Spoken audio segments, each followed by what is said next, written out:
ang kagandahan po nitong isang drip irrigation mga paryente, makakatipid po tayo doon po sa tao na magdidilig mano-mano.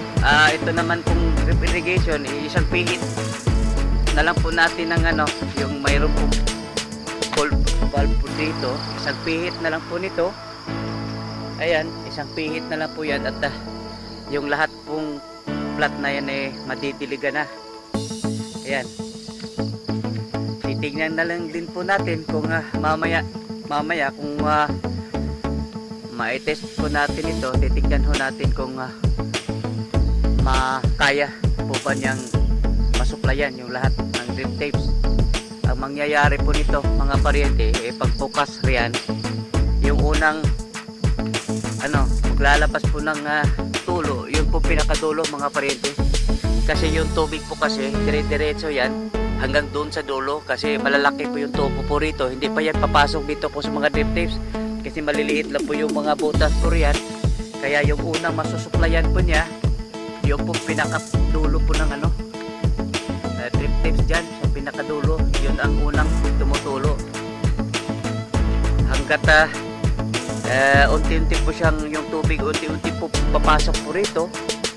Titignan ho natin kung yung pong pinakaunang drip tapes riyan, yung pinakadulo niya doon sa may bandang kanto, pag yun ay may tumutulo po roon, ibig sabihin lahat po gumagana.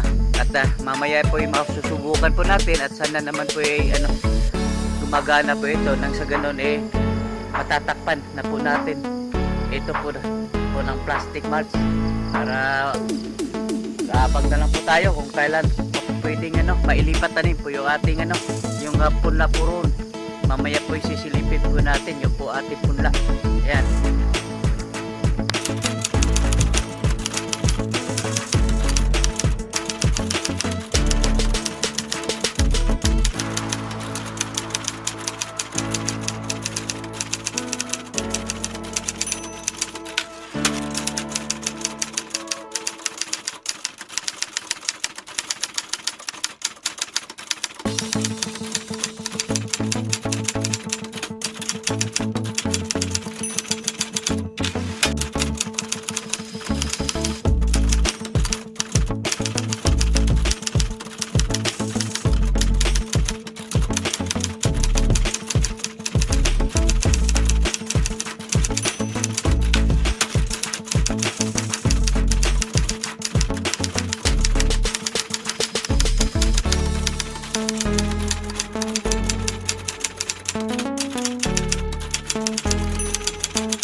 Paryente, isang napakalamig na umaga.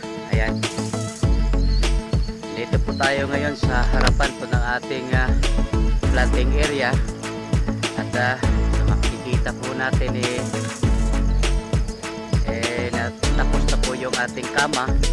Mayroon po itong 8 kama. Ayan, at kung makikita ho ninyo, mayroon po yung drip tapes nasa ibabaw at kahapon sana itetest po namin ito, kaso nga lang biglang umulan, kaya baka mamaya sisikat yung araw at matutuyo po itong lupa rito. Itetest po natin mga paryente, ito po yung ating drip tapes kasi maghahanap po tayo yung pong mga malalaking butas o malalaking may mga leakage na malaki. Yon, patatakpan po natin yon at titignan din po natin kung talagang yung tubig po ba ay umaabot at makapag-supply sa lahat po ng ating drip tapes. Mamaya baka sisikat yung araw at init, maitest po natin at saka na lang ho tayo magsabing pwede na po itong tatakpan po ng plastic mulch. At mamaya rin sisilipin din po natin yung po ating punla.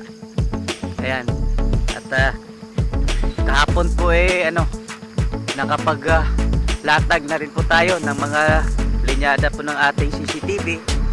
Ayan, mayroon na po yung mga kable sa ibabaw.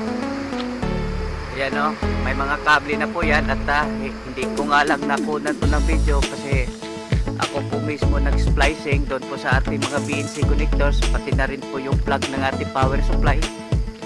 Kaya hindi ko nakukunan ng video at sana hindi na uulan mamaya para ito po yung matatapos.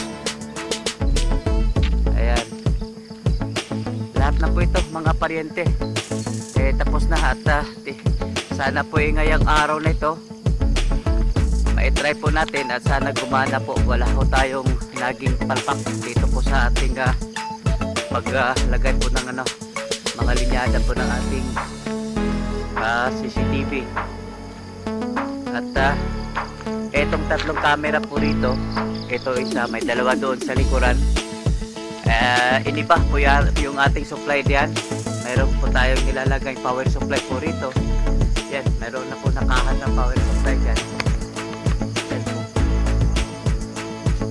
Kasi hindi na lang po ako nag trial and error kasi tingin ko ang layo po kasi nito sa tansya ko, kumagit kumulang 90 meters magmula doon sa ating power source o pinanggalingan po ng ating doon po sa pinaglagyan po nating ating DVR. Kaya hindi na lang po ako nag trial and error, pero sa tingin ko pakiramdam ko yung voltahe kung makakarating po rito, liliit po siya. Mayroon po kasi tinatawag nilang voltage drop. Kaya itong supply dito po sa dalawa, pati na rin yung isa dyan, hiwalay po yung ating power supply. Ayan, nakakabit na po riyan. At sana po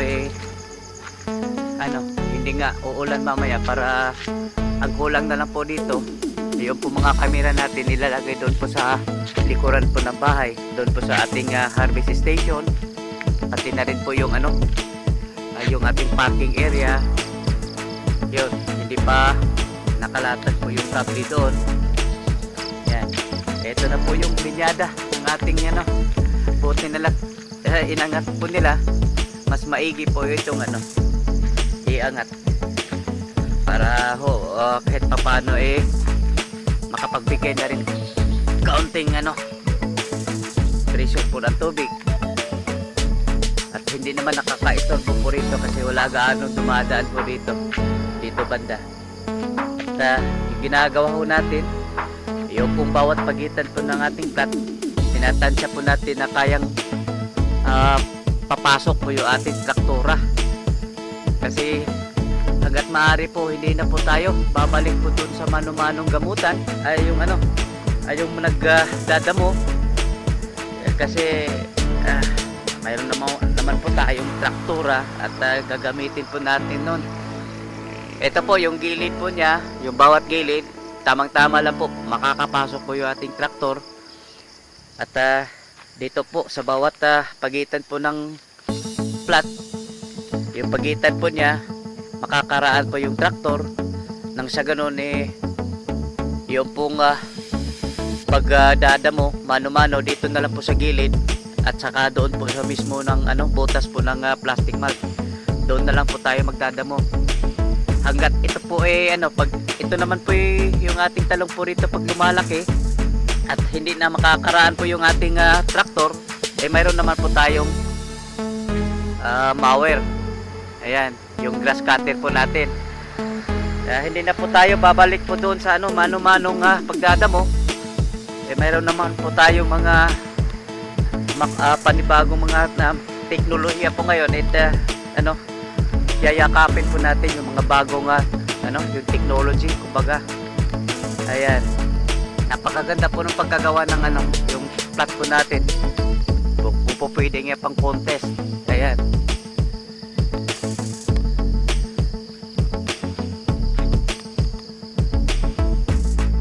Kagandahan po nitong isang drip irrigation mga paryente,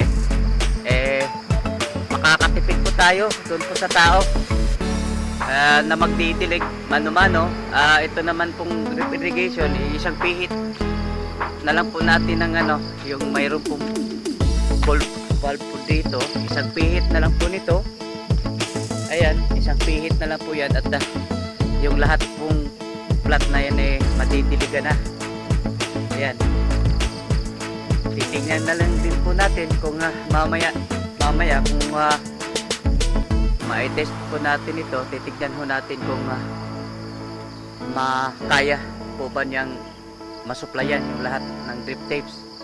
Ang mangyayari po nito mga paryente, pagbukas riyan, yung unang maglalabas po ng tulo, yun po pinakadulo mga paryente. Kasi yung tubig po kasi dire-diretso yan hanggang doon sa dulo, kasi malalaki po yung tubo po rito. Hindi pa yan papasok dito po sa mga drip tapes kasi maliliit lang po yung mga butas po riyan.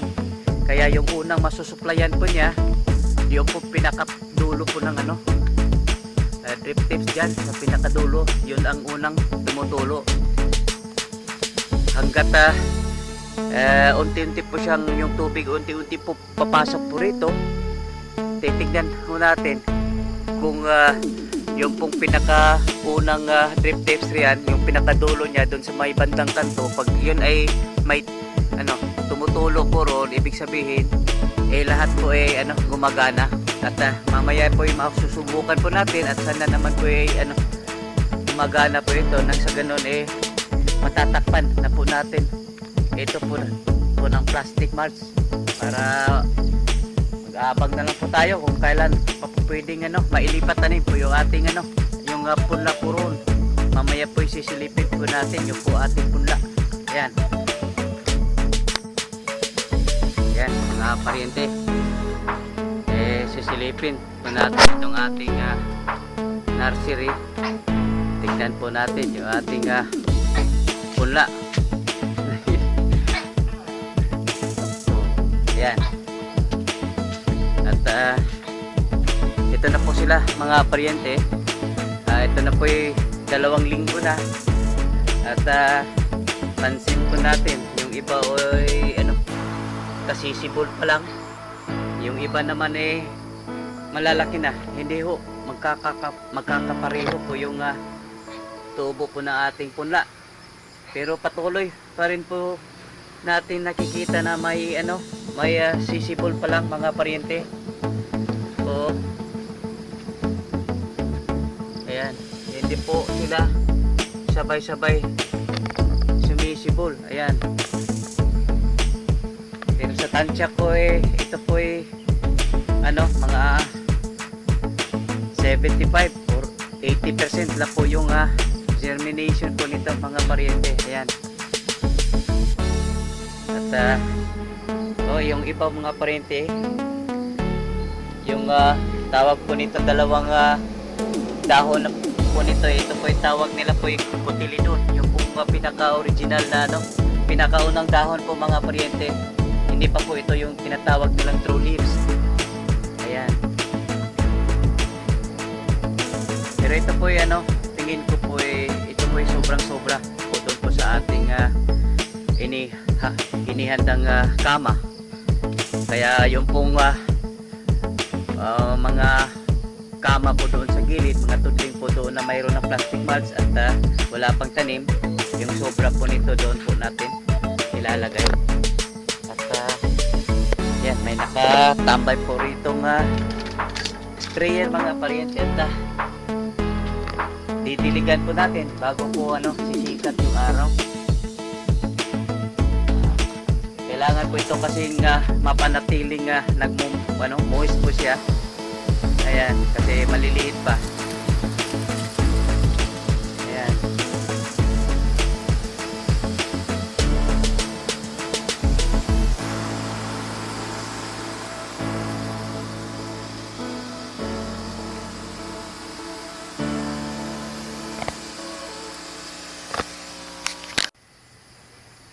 Yan, dagdag lang po mga paryente. Yan, napapansin po natin kung saan po yung mga butas na medyo bumiberde po siya. Napapansin po natin maraming nag-germinate po rito. Yun po mga medyo nagbiberde. Ito po kasi berde mga paryente, ito po yung mga algae sa pagkakaalam ko. Ayan, ito po yung mga area na palaging nababasa.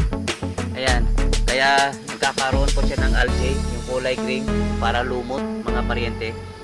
Kaya siguro po ito, sa tingin ko lang ha, baka hindi po ito yung pagdilig po nito, hindi po pantay yung pagkadilig. O kaya po tawag po nito, baka naman po minsan nakakalimutan magdilig po rito kasi yung kasamang Denver po kasi ang dami po ng ginagawa. Kaya minsan pag wala po ako rito, tinitext ko, pinapaalala ko na yung punla po natin. Yan, kasi pag wala daw siya, yung yung misis po niya, yan po yung didilig po rito. Ayan. Kaya hindi po magkakapareho po yung yung pagsisibol po na ating punla. So yung pong ating conclusion po rito, yung laging nababasa, yun pong katulad po dito, mga malalaki na at kulay berde. Ayan. Samantalang yung iba, kabibiyak pa lang, kasisibo lang. Yan. So, yung napapansin ko kung saan po yung laging nagmo-moist, sila po yung naunang sumisibol. Ayan. Yun ang sa observation ko mga paryente. Kaya yun po kasi nating nababasa at napapanood, hindi po lahat totoo yun. Yung importante, yun talaga yung experience. Yung karanasan mga paryente, yun po talagang para sa akin pinaka-experience. Ayan. So, ito po, maraming berding-berde po yung kulay po riyan. At pansin po natin, ang dami pong sumisibol po riyan. Kaya importante talaga mga paryente at yung pong experience. Tapos siyempre hindi mo kalimutan po yung mga napapansin mo. Ang maganda isusulat mo yung po mga observation mo. Ayan. Yan pong dagdag kaalaman po mga paryente. Yung pong nababasa at napapanood sa YouTube, hindi po lahat totoo yun mga paryente. Ayan. Importante yung pong sarili mo talagang karanasan. Ayan. Yan mga paryente. Lagi po nating dinadaanan po itong bali 5 tudling na talong po rito. At pansinin naman natin ngayon, ito pong mga talong po rito mga paryente, isang bisis na po nakatikim po ng spray. Nung Sabado lang daw ang sabi. Kasi ang nangyayari mga paryente, mas marami po yung reject kaysa yung bunga na pwedeng maibenta.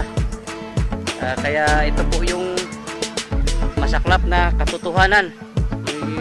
Itong mga pagsasaka mga paryente, pag hindi mo ginamitan ng medisina, talagang aatakihin ka. Ayan.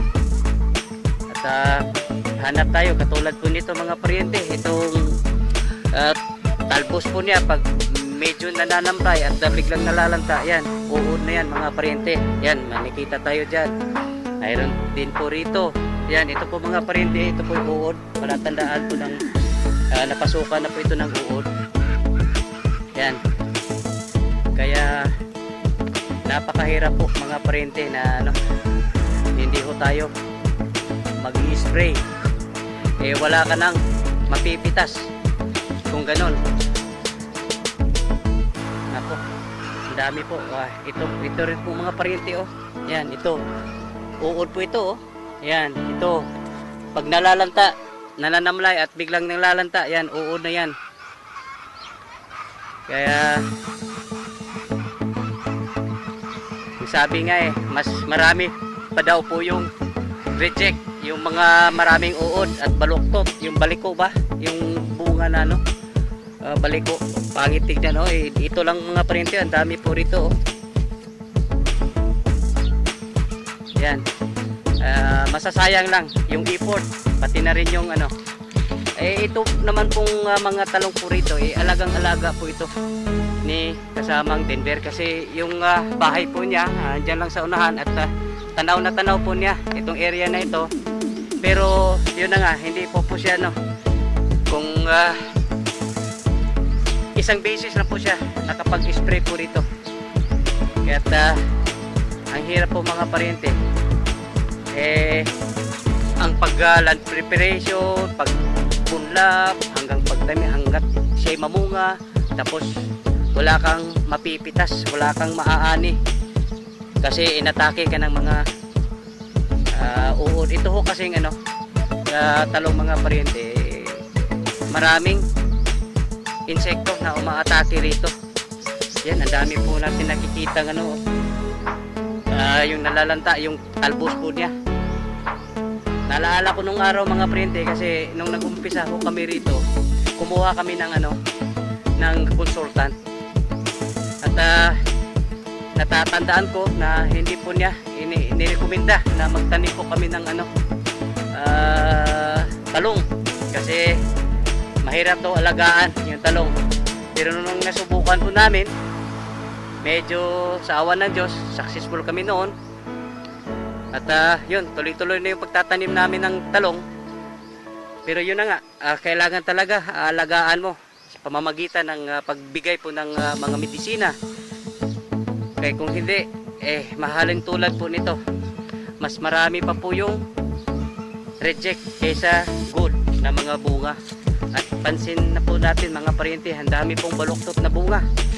At malamang yung mga baluktot na yan, may tama na yan mga paryente. Kaya gustuhin man nating maging organic, o kahit sabihin man lang natin na 50% organic, yung hindi tayo gumagamit ng gamot, kahit lupa lang inaalagaan natin, pero hindi pa rin mga paryente. Katulad po nito, alagang-alaga po nito ni kasamang Denver, kasi tanaw na tanaw po niya. Paglabas pa ng bahay niya, tanaw na tanaw po niya ito at laging dinadaanan. Kaya naalagaan po niya ito, pero yun na nga, hindi po siya nag-i-spray kasi gusto sanang kahit papaano organic ito pong talong, pero hindi po mangyayari mga paryente. Kaya nung Sabado nakapagpasya po siya na bigyan po ng gamot, kaya kung hindi wala pong mapipitas po rito. Yan, ang dami po mga ito na mga uod na po ito, shoot borer. Ayan, yan na po masasabi ko mga paryente. Ayan,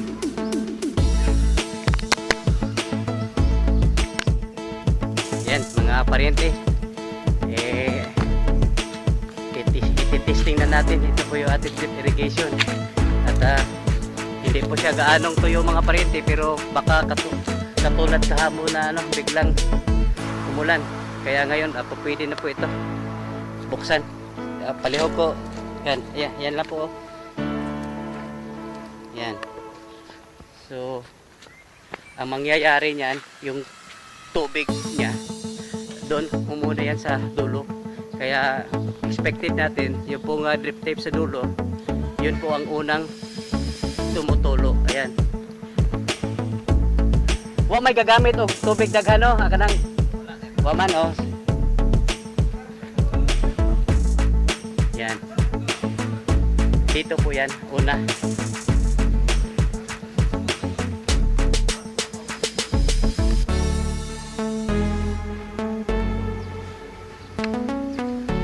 Murag basiyo.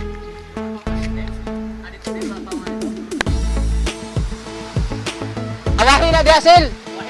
Mawahin na, mauna na dire. Kanap tapakan ta na. Yan. Kay tip. Yan mga paryente. Mayroon po tayo nakikita yan. Kailangan itong malalakas na butas. Takpan po yan para hindi po yan makaka-apekto sa kabuuan, kasi malakas yan mga paryente. Yan. Isintro palihog dyan ang kuan before ta maglatag og kuan. Isintro ang kuan kay ang atong sistema ni at bang ta cancel para pinayon ang kuan kana flat. Pwede na po para sayang kuan diri pwede na po palapalahalan na total, okay na siya yan. At yan, na dito pero di pa diri ha, ato ning kuanon gyud ta tanan. Ay!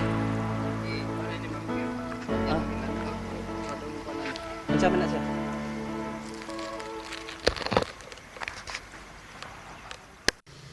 Yan, mga paryente. Na-install na po nila ito pong ating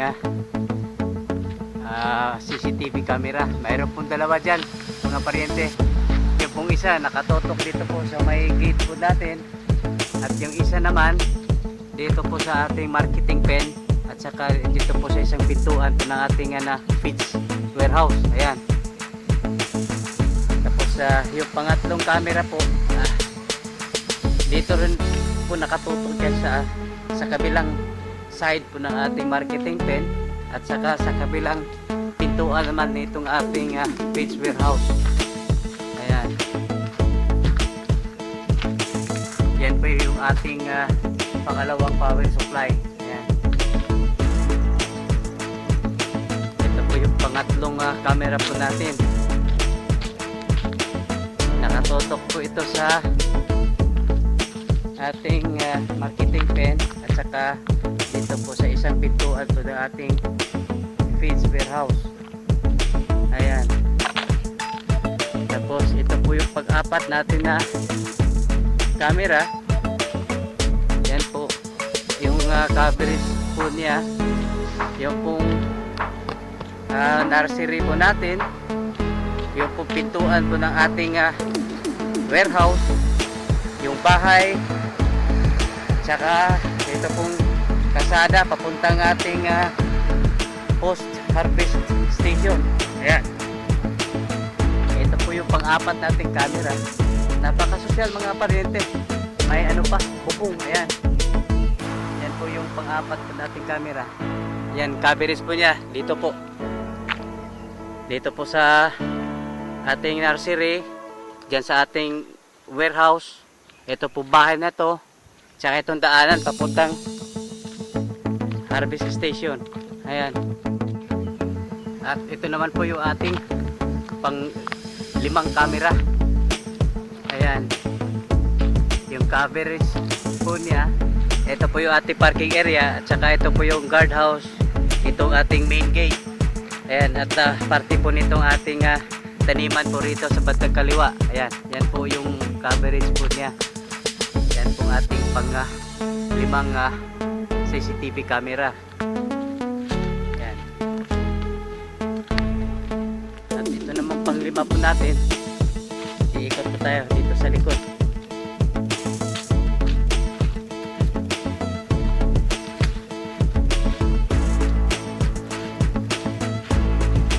Dito po natin nilagay sa akasya. Yan. Yan. Thank you. Ito po yung ating pang ano ba ito? Pang 5.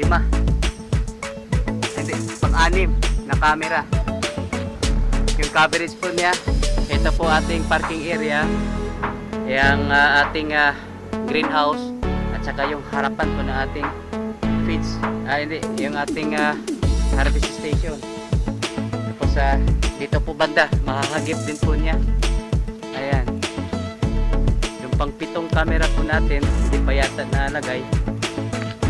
Kasi time check, alas 12:20 ng tanghali. Ayan. Ito po yung pang 7 camera po natin. Ayan. Yung coverage po niya, dito po. Ito opisina ni Miss Kim dito. At saka sa tapat po niyan, mayroon din po tayong ilalagay isa camera para mahagip po yung ating dito po binabagsak yung ating mga produkto, yung ating mga harvest. Dito po yung sorting area po natin. At mayroon po tayong isang camera na nakalagay po rito, kaya mahagip po niya yung ating sorting area po ng ating harvest. At saka yung opisina ni Miss Kim, pati na rin po rito banda, hagip rin po niya. Ayan.